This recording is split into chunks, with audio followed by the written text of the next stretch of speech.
નવરાત્રિના પાવન પર્વની શરૂઆતે આજે સવારે સુરતના અંબાજી મંદિર ખાતે માતાજીની ભવ્ય પૂજા અને આરતી કરવામાં આવી હતી।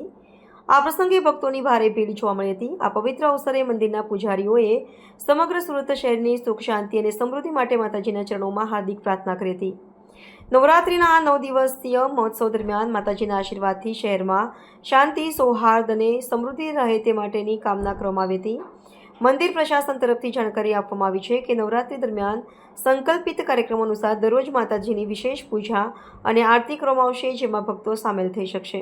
પહેલા નવરાત્રએ ભક્તોને રેલિંગ લગાવવામાં આવી છે, પાણીની સગવડ કરવામાં આવી છે, તેમજ પ્રસાદ કોઈ બી એ લોકોને ધક્કાટુકી નહીં હોય એ માટે બધા ભક્તોની સગવડ કર્યા।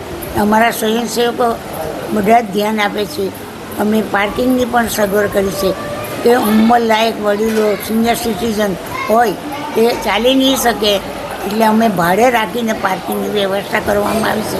જેટલી બનતી હોય એટલી અમે ભક્તોને માટે આગ્રહથી અમે કરીએ છીએ કે એને સુવિધા મળે ને હજારો ભક્તો લાખોની જગ્યામાં આવે, હજારો આવે, માં એમને આશીર્વાદ આપે ને ખૂબ ધન્યવાદ લઈ બને એ લોકોનું આરોગ્ય સારું રહે અને આશીર્વાદ લઈને જાય।